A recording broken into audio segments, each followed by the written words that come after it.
Hi everybody. Today Hola a is todos. Hoy es lunes 13 de abril de 2026 y nuestro querido amigo, nuestro hermano, el coronel Shackbod, está aquí con nosotros. Bienvenido de nuevo, coronel. Welcome back. Sí, hola a todos. Gracias de nuevo a vuestro programa. Gracias.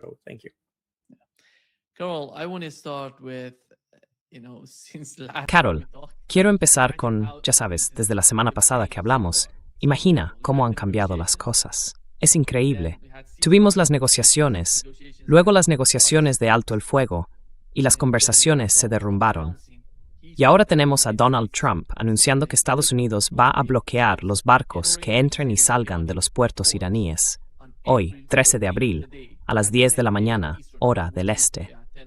Aquí en Brasil son las 11 de la mañana y no es a 9 clada. This is a new escalation. The whole concept of ceasefire was based on Todo el concepto de ceasefire se basaba en intentar dar algún tipo de sentido a esta locura, madness. la guerra contra Irán, y en realidad todo Oriente Medio, viéndose arrastrado a ella. Y luego él salió con esta nueva idea de ejercer presión sobre la economía global mediante el bloqueo, porque la respuesta iraní va a ser que no permitirán que nadie use sus puertos en la región. Y el otro punto es Bab el-Mandeb. Bab el-Mandeb aún no está en juego, pero pronto se convertirá en parte de la guerra. ¿Cuál es tu comprensión de esta nueva estrategia? Si es que podemos llamarla estrategia. Es más bien una táctica por parte de Donald Trump. We can call it strategy. It's a tactic on the part of Donald Trump.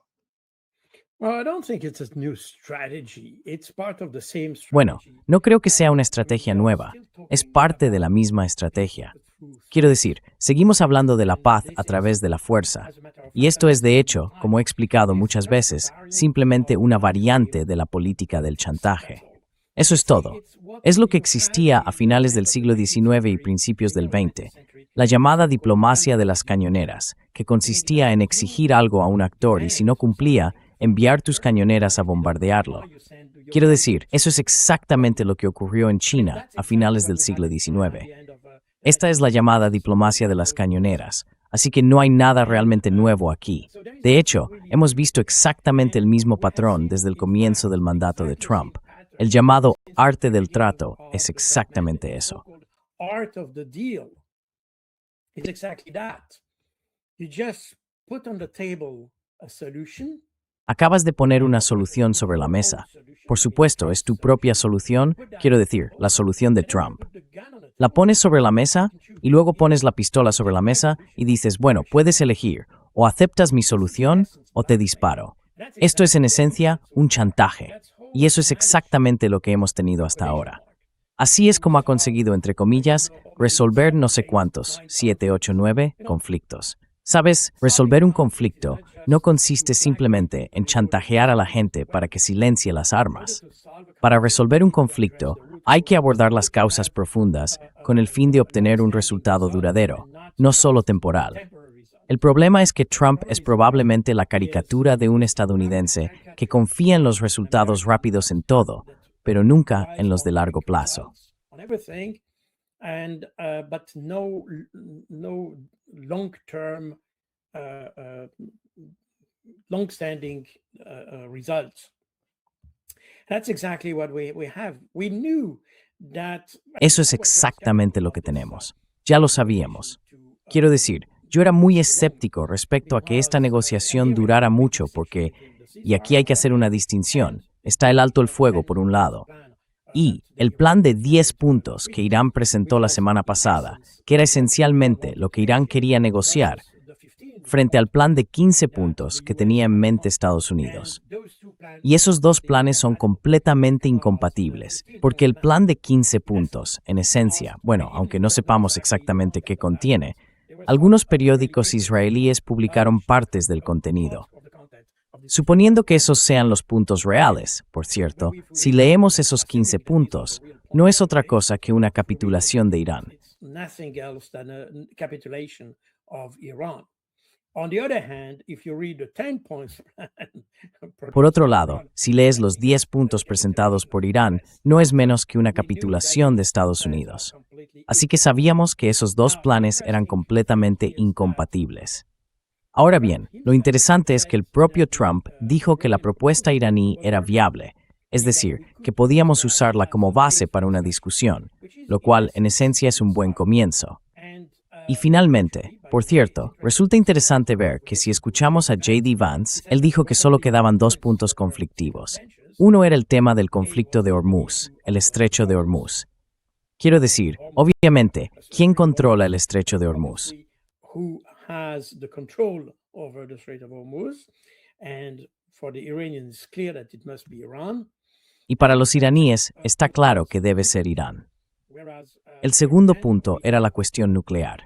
Una vez más, tenemos a Estados Unidos queriendo eliminar toda capacidad nuclear de Irán, mientras que Irán insiste en su derecho soberano a tener su propia capacidad para refinar o enriquecer uranio y mantener, por supuesto, algunas reservas de uranio civil o instalaciones nucleares con fines civiles.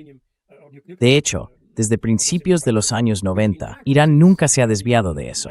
Debemos ser claros al respecto. Así que la posición iraní es muy sólida. La posición estadounidense lo es mucho menos.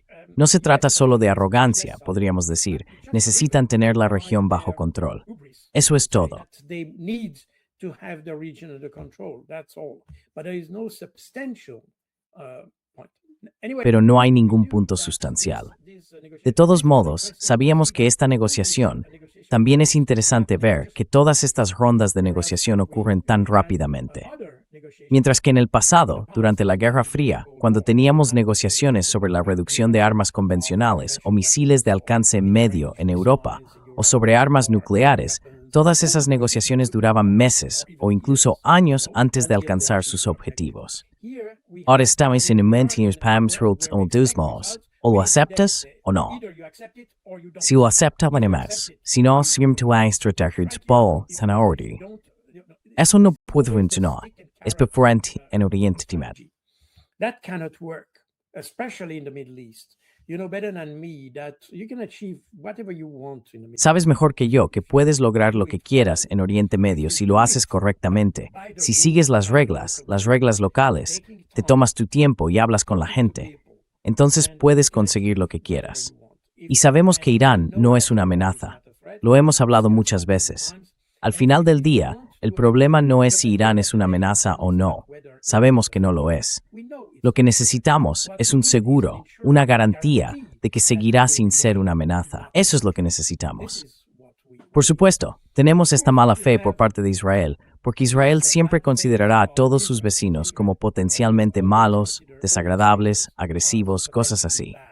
Esa es la justificación de su propia agresividad. That's the reason, that's the rationale for their own aggressiveness. But let's put Israel aside because the Pero negotiation dejemos a Israel a un lado, porque la negociación fue entre Estados Unidos e Irán.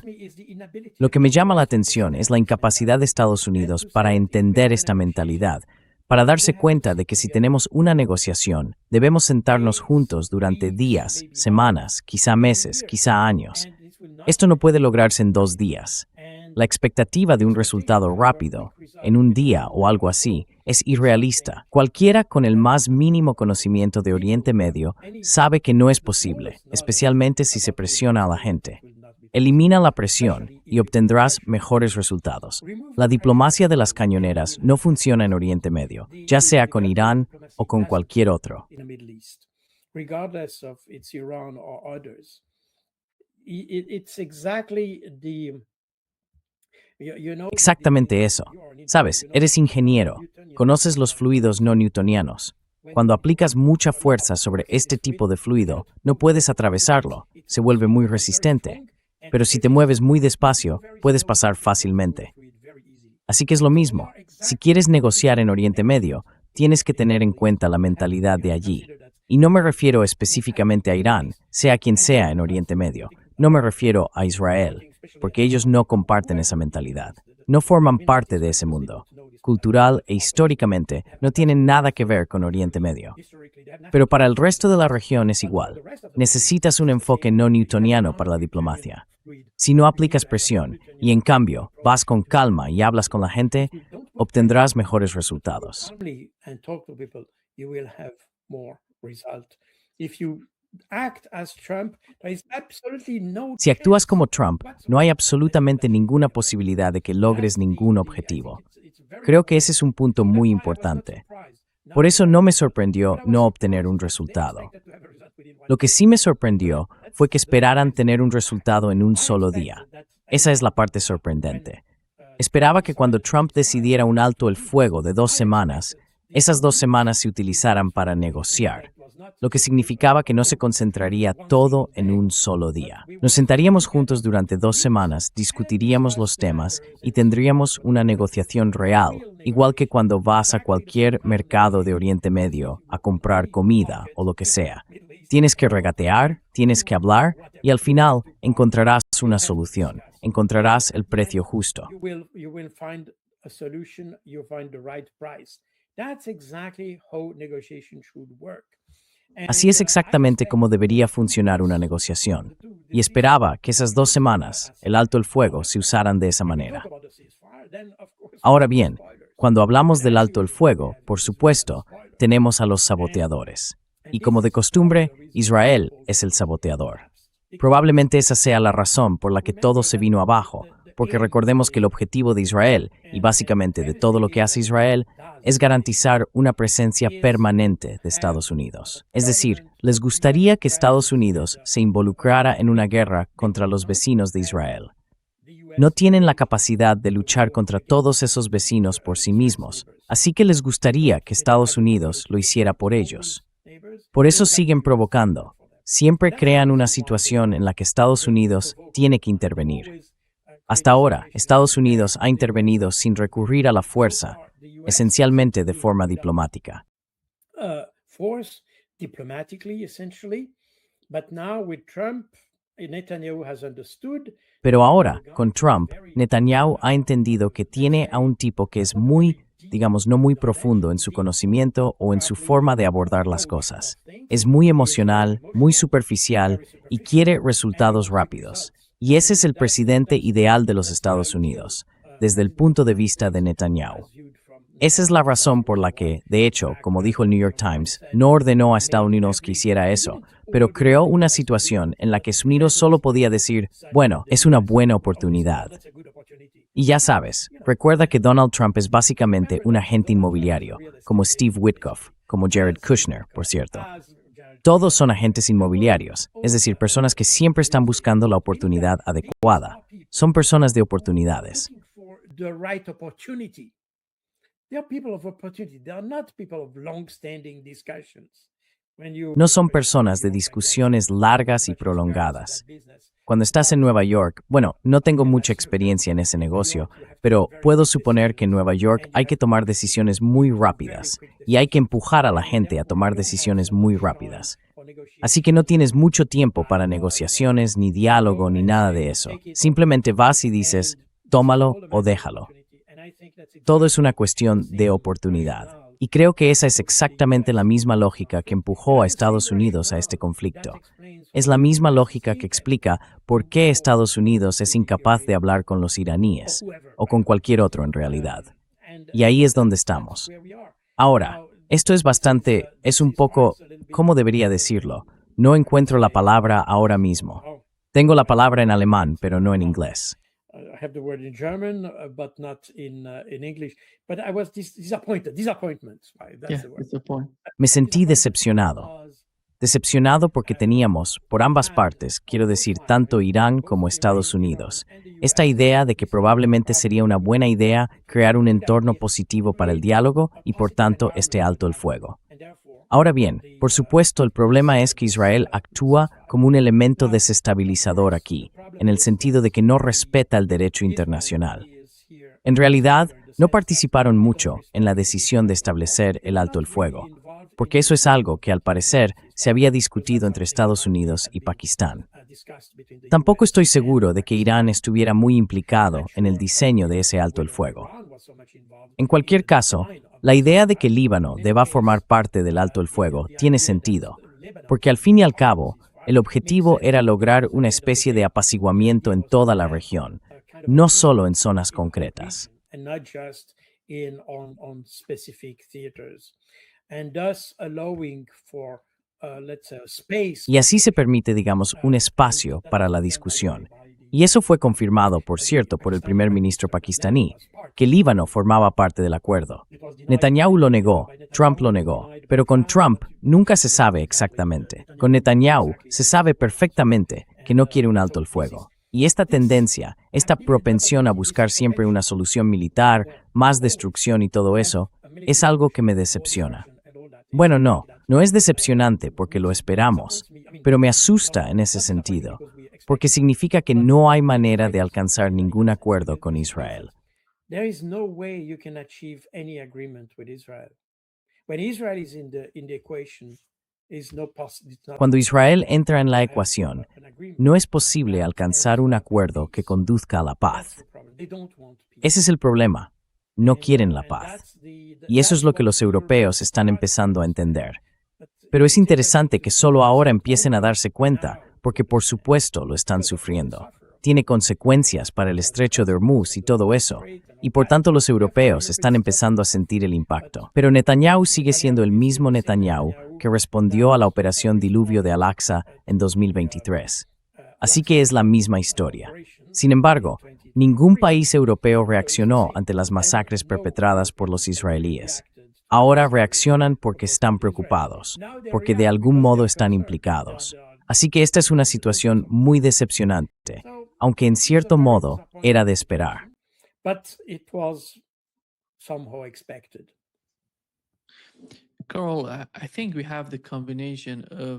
Carl, creo que tenemos una combinación de políticas y estrategias desastrosas, tácticas desastrosas en realidad, porque por un lado, como mencionaste, y lo mencionaste correctamente, Israel no quiere la paz, Israel no busca la paz. Justo después del anuncio del alto el fuego, atacaron Líbano. Vimos lo que ocurrió en Líbano. Y por otro lado, no se ve eso en la administración Trump. Mira la administración Trump. ¿Quiénes son estas personas? Básicamente, no conocen los fundamentos de la negociación y la diplomacia. No saben nada. Mira el Hoja Sepewa. Mira el proceso que llevó a un acuerdo entre Estados Unidos e Irán. Es un proceso largo, técnico y político. These technical teams, political teams, were negotiating for hours, days, months. Estamos negociando durante horas, días, meses, para alcanzar algún tipo de acuerdo. Y mira la receta que tenía Estados Unidos bajo la administración Trump. Es increíble. El marco es tan grande, es gigantesco, es imposible negociar de esta manera. Y mira el lado iraní, lo tenían todo, equipo político, equipo jurídico, equipo económico, las personas que dirigían la economía de Irán, que conocían la economía de Irán. Todos estaban preparados al menos para definir el marco de las negociaciones. Pero esta gente, hablo de J.D. Vance, estaba literalmente allí diciendo, ¿lo vais a aceptar o no? Si no, nos vamos de la sala. Ese es el problema.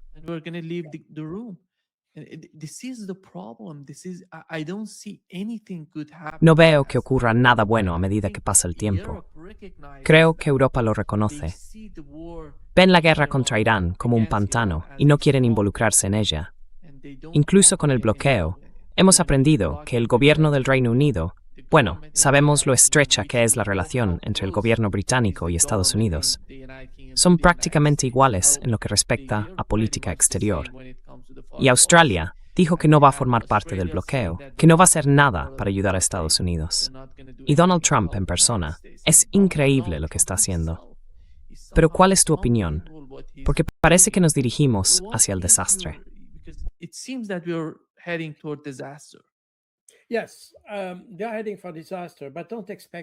Sí, se encaminan hacia el desastre, pero no esperes demasiado de Europa. La razón por la que los europeos no quieren involucrarse en eso es, ante todo, que ya se implicaron en el conflicto de Irak y Siria a principios de los años 2000. Es decir, muchos europeos formaron parte de la Operación Libertad iraquí y todo aquello. Y al final, Europa pagó el precio por ello. Pagó el precio del terrorismo, el precio de la inmigración, el precio de todo. Estados Unidos solo pagó un precio financiero, pero los europeos pagaron el precio económico y político. Así que tienen esa experiencia. Saben que no tienen nada que ganar participando en un conflicto iniciado por Estados Unidos. Estados Unidos inicia conflictos por sus propios intereses, no por los intereses de Europa. I mean, or Europe or whoever, because when they started this Quiero war decir, against Europa they didn't o quien consult. sea. They didn't ask Cuando the empezaron esta Europeans guerra if contra they Irán, were happy no with it. consultaron a They nadie. just No did it. preguntaron a los Now, europeos si estarían the contentos o Americans no. are just Simplemente lo there hicieron. what they have Así que started ahora los and estadounidenses están asustados por lo que han iniciado y están intentando involucrar a otros para resolver el problema. Y todo el asunto del estrecho de Hormuz no es completamente nuevo. El mes pasado, quizá lo recuerdes, Donald Trump se jactaba de que Tapasquet East Helitroeros a través del estrecho de Hormuz. Finalmente, la Marina de Smuls desaconstruó y no se atrevieron a hacerlo. The US Navy advised against this and they didn't dare to do it. Remember that they had the same problem in the Red Sea with the Recuerda, tuvieron el mismo problema en el Mar Rojo con los hutíes, y al final eso llevó a una catástrofe. En mayo de 2025, creo, acabaron llegando a un acuerdo con los hutíes, según el cual estos no atacarían a la flota de la Marina estadounidense. Al mismo tiempo, Estados Unidos no atacaría a los hutíes, incluso si disparaban contra Israel. Solo para demostrarlo, los estadounidenses solo son valientes cuando tienen suficiente equipamiento. Si tienen dominio, son valientes. Si no lo tienen, no lo son. Esa es la diferencia con otros, que son valientes independientemente del equilibrio de fuerzas. Pero para que los estadounidenses sean valientes y los europeos también, es lo mismo. Solo son valientes cuando tienen superioridad. They are brave only when they have the superiority. But bravery is not a matter of balance of Pero el power. valor no es una cuestión de equilibrio de fuerzas, es una cuestión de determinación. Y eso es exactamente lo que tenemos aquí. Los europeos, como he dicho, no quieren involucrarse en un conflicto que no empezaron, uno que podría afectar su propio suministro energético, por cierto, y no solo la energía, porque estamos hablando de fertilizantes, helio y otros gases, cosas así. Así que no se trata solo de petróleo y gas. En cualquier caso, los europeos no quieren hacerlo, pero al mismo tiempo no tienen los medios para hacerlo. Hablan con valentía. Tienes, por ejemplo, a Macron, presumiendo de que enviaría tropas a Ucrania y todo eso, pero no lo tienen. No disponen de esos recursos. And all that. They don't have that. They don't have these assets. Su flota no está preparada para este tipo de conflicto. No son capaces de, por ejemplo, escoltar petroleros a través del estrecho de Hormuz o mantener el estrecho abierto. Simplemente no tienen los medios para hacerlo. Si se quiere mantener el estrecho abierto, no basta con tener unos pocos buques en el Golfo. También se necesita control sobre las costas de Irán, y las de Omán son probablemente más fáciles, en cierto sentido. Pero aún así, se necesita control sobre el lado iraní. Eso requeriría muchas tropas, y nadie está dispuesto a hacerlo. Así que desde el punto de vista militar, mantener abierto el estrecho de Hormuz es un asunto mucho más complejo de lo que podría parecer. Como resultado, los europeos no quieren dedicar toda su energía a eso.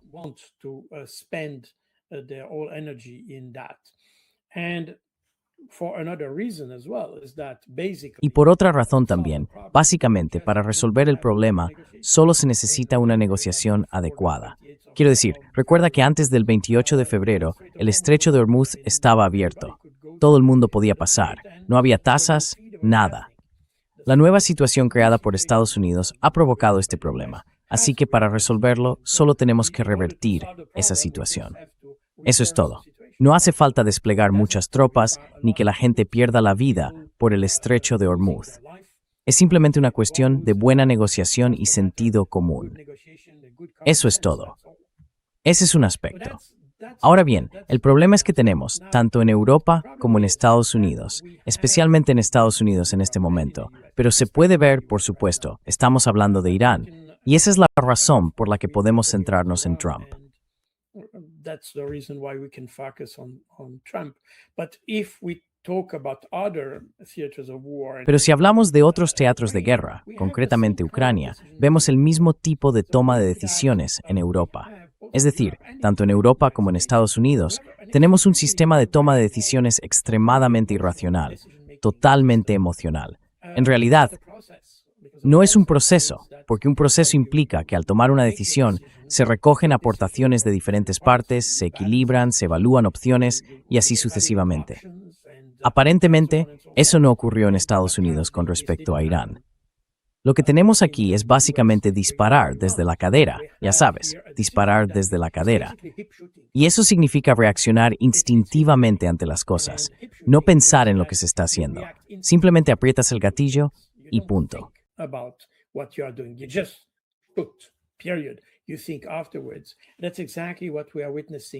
Piensas después.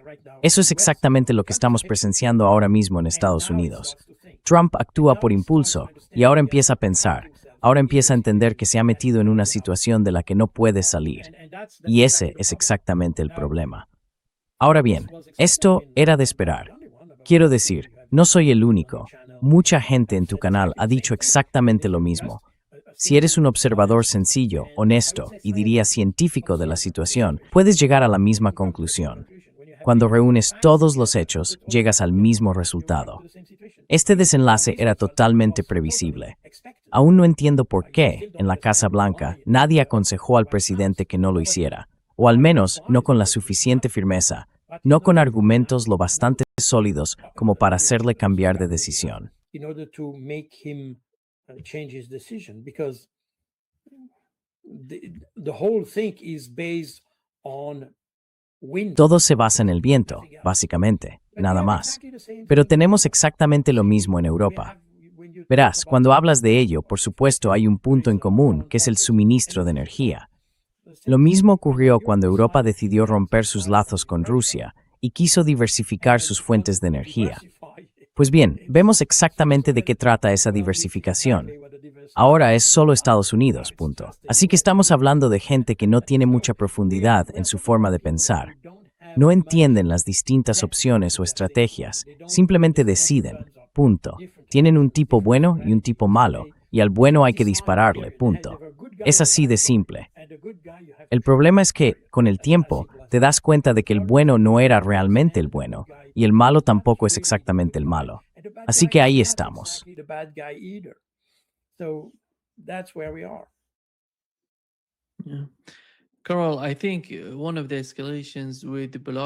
Carol, creo que una de las escaladas con el bloqueo sería cómo reaccionaría China ante él. Sabemos que China depende del estrecho de Hormuz, y, dado que se la considera un país amigo de Irán, hasta ahora se las ha arreglado. Ha sido un desafío para ellos, pero no un gran problema, porque sus petroleros podían pasar por el estrecho de Hormuz sin dificultades. Pero si Donald Trump impone este bloqueo, no solo China, sino también otros países se verán afectados.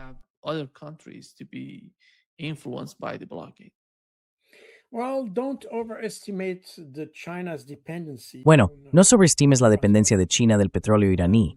Recuerda que China es aproximadamente un 84-85% autosuficiente en energía.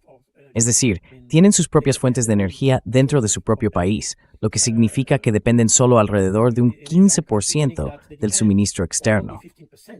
Parte de este suministro externo de energía proviene, por supuesto, de Rusia, que es un aliado muy fuerte y proporciona energía a través de oleoductos y cosas por el estilo, que no pueden estar sujetas.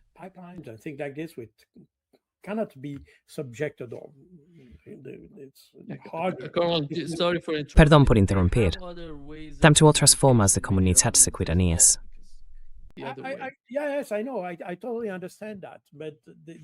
Sí, lo sé, lo entiendo perfectamente. Pero si miras de dónde reciben su petróleo y los productos relacionados, bueno, creo que dependen del Golfo solo en un 4-6%. Indirectamente probablemente un poco más, porque obtienen algo de petróleo de Malasia y de lugares similares. No sé si Malasia revende el petróleo que recibe de la zona del Golfo, no estoy seguro. Pero, en cualquier caso, la dependencia de China del petróleo del Golfo o del Golfo Pérsico probablemente ronda entre el 5 y el 6%.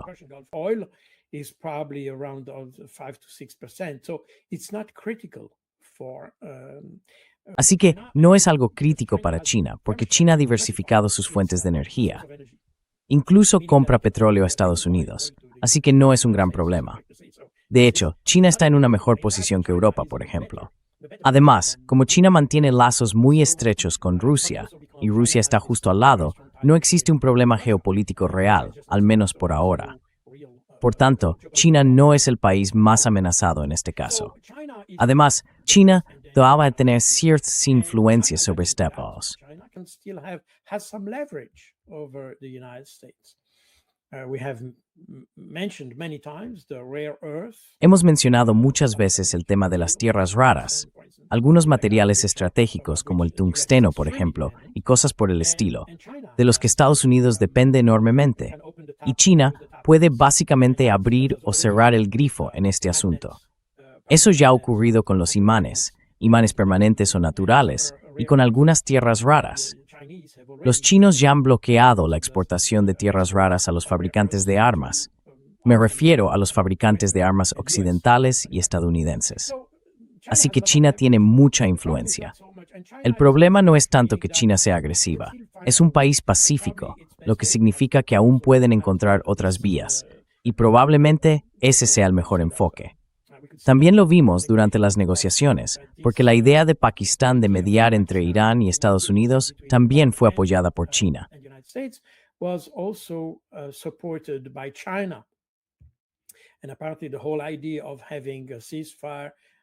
Y al parecer, toda la idea de establecer un alto el fuego también fue acordada entre China y Pakistán. Eso significa que China tiene influencia no solo en cuanto al número de buques de guerra que puede movilizar, sino también en cuanto a la cantidad de tierras raras que puede restringir y las iniciativas de paz que puede poner en marcha. De hecho, China dispone de un espectro de actividades más amplio, un mayor margen de acción, para mejorar la situación que los países occidentales. Europa es, en realidad, la gran perdedora en todo esto, porque vemos que no tiene absolutamente ninguna voz en lo que está ocurriendo. Una vez más, el alto el fuego es el resultado de los esfuerzos chinos, rusos y pakistaníes. Por supuesto, es frágil, pero al menos es una iniciativa. Los europeos no tienen absolutamente ninguna voz en ello. Solo lidian con las consecuencias y no pueden realmente actuar para prevenirlo o influir en ello.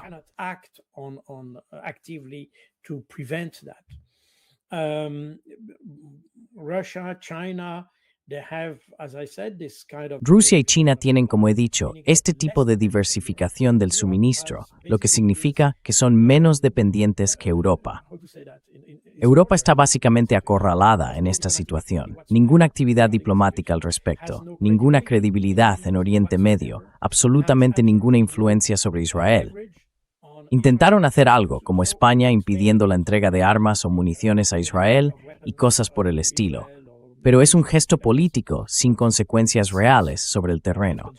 No obstante, muestra una postura política, lo cual ya es importante, pero no tiene un impacto real en el conjunto de la situación. Así que Europa está básicamente completamente aislada en ese sentido.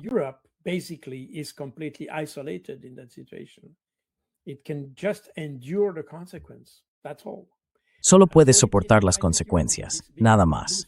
Así que creo que Europa es la gran perdedora en toda la situación. Por supuesto, Estados Unidos es un perdedor estratégico en el sentido de que su credibilidad se ha derrumbado por completo. Esta idea de involucrarse en una guerra sin la menor idea de cómo terminarla demuestra una falta de pensamiento estratégico. Y por tanto, plantea la pregunta, ¿por qué deberíamos seguir confiando en las garantías de seguridad de Estados Unidos? Garantías, entre comillas. Estas cuestiones surgen, por supuesto, en Oriente Medio, pero no solo allí. Y creo que hay un punto interesante que apenas hemos visto debatido en Occidente.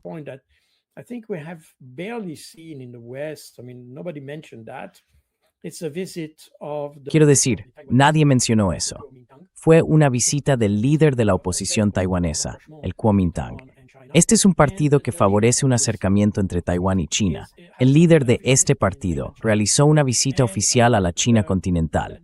Menciono esto porque una de las ideas debatidas en torno a esta visita, que parece estar ganando importancia en Taiwán, es si Estados Unidos es un socio fiable en términos de seguridad, ya que está muy presente a la hora de crear un entorno político desfavorable que empeora las cosas.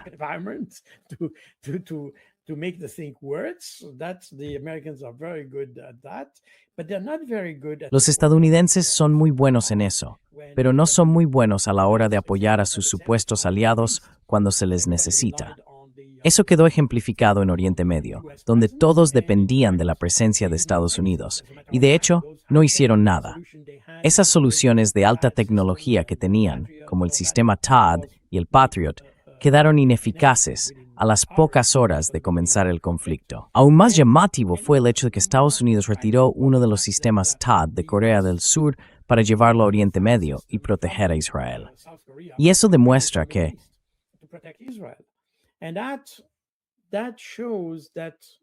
It was two Eran dos, Cal, perdón. Dos de ellos.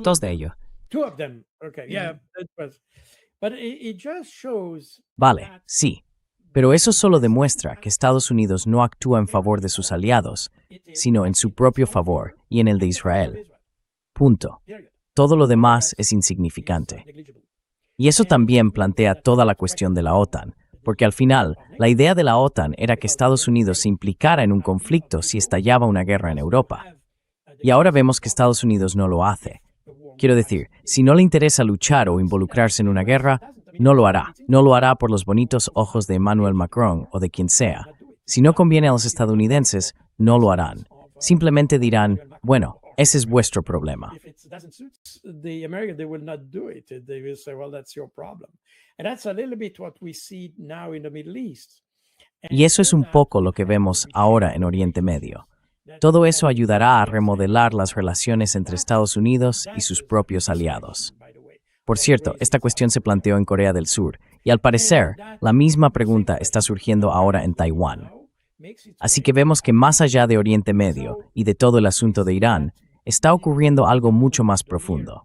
Estados Unidos, y de hecho, en cierta medida, esto está relacionado con la política de Trump y con lo que él quería hacer. Quería hacer que América volviera a ser grande. Nunca dijo hacer que Occidente vuelva a ser grande o hacer que Europa vuelva a ser grande. Es hacer que América vuelva a ser grande. Punto. No estoy seguro de que lo logre. Eso es otra cuestión. Not sure we will achieve that. There's another discussion. the opposite. Se lograría lo contrario, creo. ¿Perdón? Se lograría lo contrario. Most probably so far it doesn't go in the good direction. But anyway, Hasta ahora no va en una buena dirección.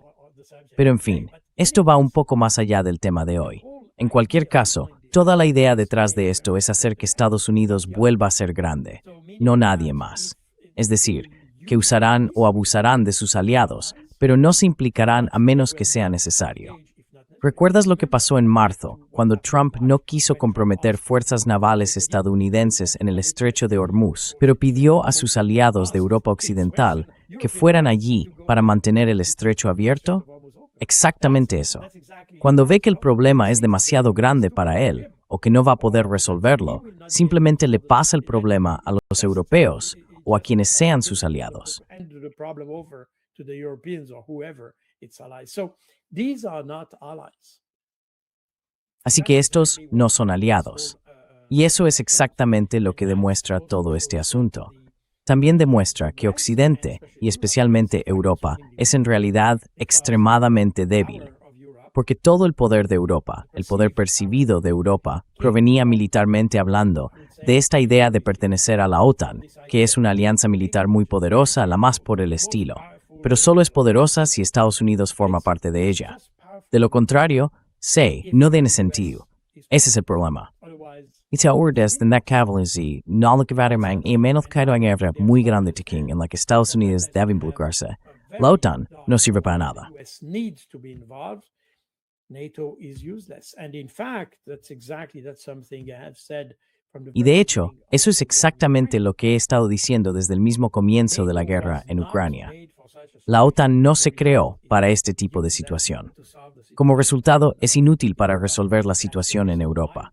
Por eso, tuvieron que establecer esos acuerdos bilaterales de seguridad entre Ucrania y estados individuales como Francia, Eslovaquia y otros en Europa, porque no se podía comprometer a la OTAN en eso.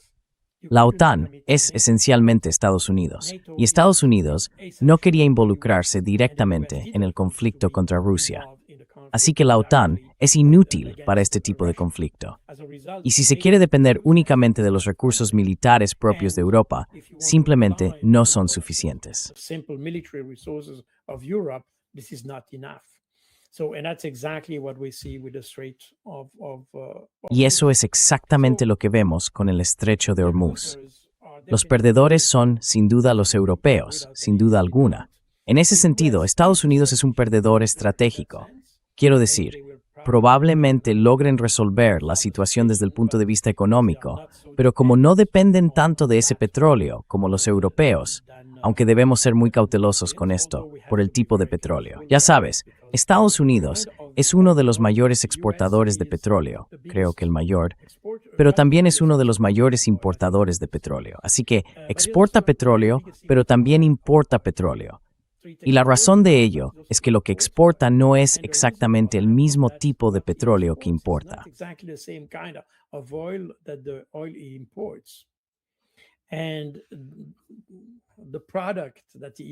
Y el producto que importan es algo que necesitan, porque lo que exportan puede utilizarse para otros fines distintos a los automóviles, por ejemplo. Quiero decir, no soy un experto en todo eso, pero al parecer la calidad del petróleo que se obtiene en Oriente Medio es adecuada para lo que se usa en los coches. Es decir, necesita refinarse, obviamente, pero la calidad luego encaja con lo que se puede usar en un coche, para decirlo de forma muy sencilla. Así que eso significa que existe una especie de dependencia, pero Estados Unidos también la tiene. Quiero decir, ellos también pueden comprar petróleo venezolano y demás. Así que tienen alternativas. Europa no tiene alternativas. They have alternatives. Europe has no alternatives. Yeah. Carl, I think the blockade is the problem that Sí, Cal, creo que el bloqueo es el verdadero problema. Supongamos que Donald Trump logra bloquear la situación, controlando lo que entra y lo que sale.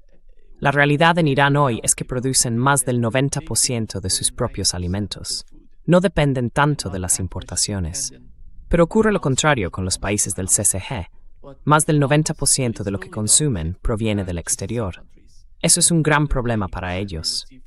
¿Recuerdas que antes de anunciar el alto el fuego, Donald Trump literalmente dijo: gracias a todos estos estados árabes, países del CCG, por ayudarnos en esta guerra?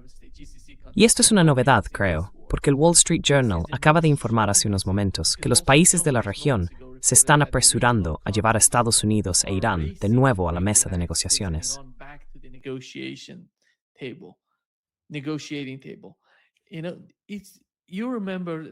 Sabes, recuerdas que justo después del anuncio, algunos de estos países del CCG decían no formamos parte de eso. Luego empezaron a atacar a Irán. Básicamente me refiero, por ejemplo, a los Emiratos Árabes Unidos, atacando a Siria e Irán. Ahora mismo, en lo que respecta al bloqueo, creo que están sintiendo la presión, están notando las consecuencias de esta escalada. Porque la realidad es que, como dijo Anthony Blinken ayer, han agotado drásticamente las capacidades ofensivas de Estados Unidos.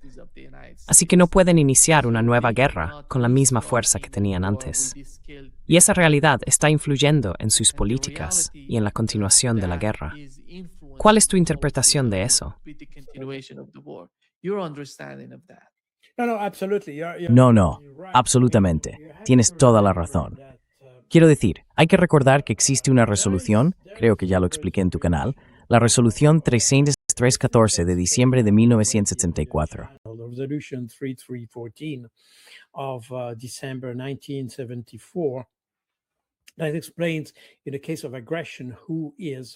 Eso explica, en el caso de una agresión, cómo definir a los agresores. Y si lees esa resolución, puedes ver que todos los países del CCG que apoyaron o permitieron a Estados Unidos utilizar bases en su territorio para atacar a Irán pueden de hecho ser definidos como agresores. Eso está muy claro. Eso también se aplica, por cierto, a todos los países europeos que ofrecieron sus propias bases o territorio, como Ramstein, Istres en Francia y así sucesivamente. Tenemos todas esas bases aéreas que fueron utilizadas como alternativas a las bases de Oriente Medio por Estados Unidos para abastecer y atacar a Irán. Todos esos países pueden ser considerados agresores por Irán, legalmente. Es totalmente legal. Son agresores, punto. No hay discusión al respecto. Ahora bien, la cuestión es, por supuesto, que eso tiene algunas consecuencias. as you rightly said, they start to feel the heat. Y ahora, como bien has dicho, están empezando a sentir la presión, porque no se trata solo de recibir un par de misiles en sus bases aéreas. Ahora su propia economía está en riesgo. Y por supuesto, está este bloqueo que decidió Trump, pero también hay otros aspectos. Quiero decir, recuerda que la mayoría de estos países, piensa en Dubái, por ejemplo, en los Emiratos Árabes Unidos, dependen en gran medida del turismo. Y ahora no estoy seguro de que la gente quiera ir de vacaciones a Dubái. Esa es una parte importante de su PIB, especialmente en los ETLAOs.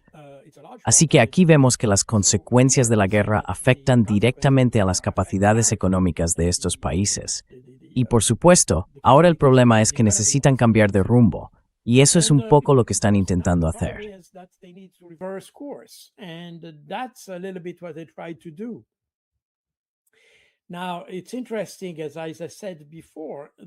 Ahora bien, es interesante, como dije antes, lo que has dicho es completamente cierto. Este bloqueo del estrecho de Hormuz afectaría no solo a Irán, sino también a los propios aliados de Estados Unidos. Y eso muestra exactamente el problema. Estados Unidos hace lo que le conviene. No hace cosas que beneficien a sus aliados. No luchan por sus aliados, luchan por sí mismos, sin importar si es racional o no.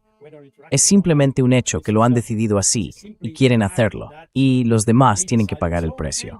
No les importa en absoluto.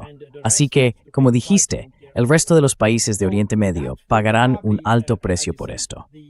Recuerda cuando Estados Unidos empezó a atacar, creo que fue Estados Unidos quien atacó, la planta de desalinización. Fue un ataque israelí-estadounidense. Lo supimos más tarde. Exactamente. Exactly. But you see, if you look at what Pero verás, si observas la importancia de las instalaciones de desalinización, Irán depende solo en torno al 2% de su agua procedente de la desalinización. Pero si miras al otro lado del Golfo Pérsico y atacas una instalación de desalinización en Arabia Saudí, todos esos países del CCG dependen entre un 90 y un 95% de su agua de la desalinización. Eso significa que el impacto de tales ataques sería devastador para ellos, mientras que para Irán tendría solo un efecto marginal. Además de eso, tenemos exactamente la misma situación con Irán que tuvimos con Rusia cuando se impusieron esas sanciones masivas en 2022. El hecho es que estos países ya han experimentado y siguen bajo sanciones durante décadas. Han ajustado su comportamiento económico, quiero decir, en el sentido de que han encontrado formas de eludir esas sanciones de algún modo, o al menos de convivir con ellas.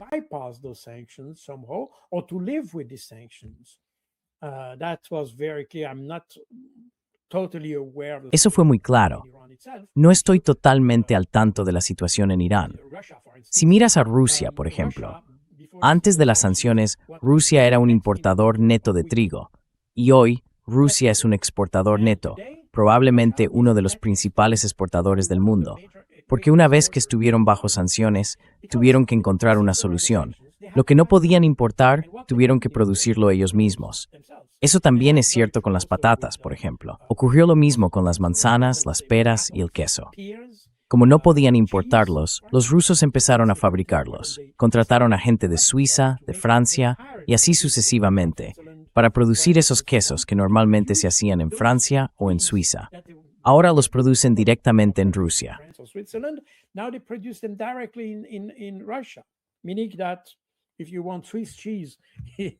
Es decir, que si quieres queso suizo en Rusia, puedes encontrarlo. No hace falta importarlo. Pueden producirlo localmente. Y supongo que ha ocurrido lo mismo en Irán. De nuevo, no soy un experto en agricultura ni en esos temas, así que no estoy seguro de lo que Irán ha hecho exactamente en este ámbito, pero se puede ver a nivel tecnológico. Lo vemos claramente cuando Estados Unidos e Israel, que afirman tener supremacía tecnológica, en realidad no la tienen. Hoy en día, la tecnología iraní está bastante avanzada y, por supuesto, Irán es un país muy educado, con muchas universidades y personas altamente formadas. Probablemente no sea una coincidencia que desde el comienzo de esta guerra, en solo un mes, los estadounidenses hayan destruido unas 763 escuelas en Irán. 763 schools destroyed by the Americans in Iran. So it means that the Americans and Así que significa que los estadounidenses y los israelíes han atacado especialmente a estos. No eran escuelas, perdón, eran universidades, sí. Había universidades, pero también instalaciones médicas y todo eso. Y probablemente estoy mezclando ambas cosas. En cualquier caso, hay un gran número de estas instituciones que fueron atacadas por los estadounidenses, porque la fuerza de Irán reside en su capacidad para formar ingenieros que pueden superar el problema de estar bajo sanciones, ya que sí producen sus propios productos. Eso es muy cierto a nivel tecnológico y también muy cierto a nivel militar. That's very true at military level. That's probably very true in many technologies where Eso probablemente sea muy cierto en muchas tecnologías, donde incluso China puede ser de alguna ayuda, porque eso también desempeña un papel. Así que pensar que se puede estrangular a un país como Irán simplemente bloqueando el estrecho de Hormuz me parece una reacción bastante infantil. Afectaría más a los aliados de Estados Unidos que a sus enemigos. Como resultado, debilitaría estratégicamente a Estados Unidos. Por eso digo que probablemente Estados Unidos no se debilitará físicamente. Sus armas podrían agotarse y todo eso, pero no se debilitará físicamente. Se debilitará estratégicamente, porque ha perdido su credibilidad, su capacidad para ofrecer respuestas a los problemas.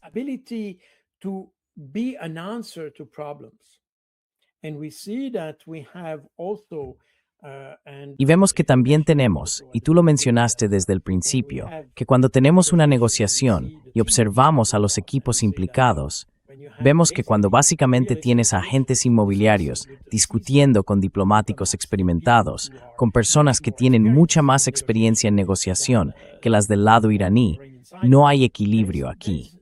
No es ninguna sorpresa. Los otros serán mejores.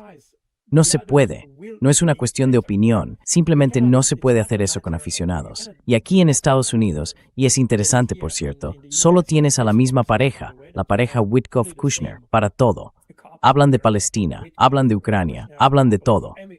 Así que ya sabes, estos hombres son todoterreno, pueden hacerlo todo. El problema es que cuando haces de todo, no haces nada.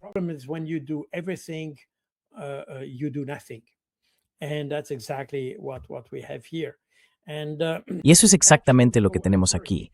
Muestra lo poco profesional que es toda esta aventura entre Estados Unidos e Irán, y también plantea dudas sobre la calidad del liderazgo. Eso forma parte del problema de credibilidad también. ¿Cómo se puede confiar en un país que toma decisiones tan absurdas? Si tienes un aliado, quieres que sea fiable, un aliado que sepa tomar buenas decisiones y hacer el trabajo sin causar más daños. Aquí tenemos lo contrario. Estados Unidos crea un problema, y luego la solución acaba siendo incluso peor que el problema original. Así que estamos en una especie de círculo vicioso, y eso no es bueno para la credibilidad de Estados Unidos. En mi opinión, ya la ha perdido a nivel estratégico.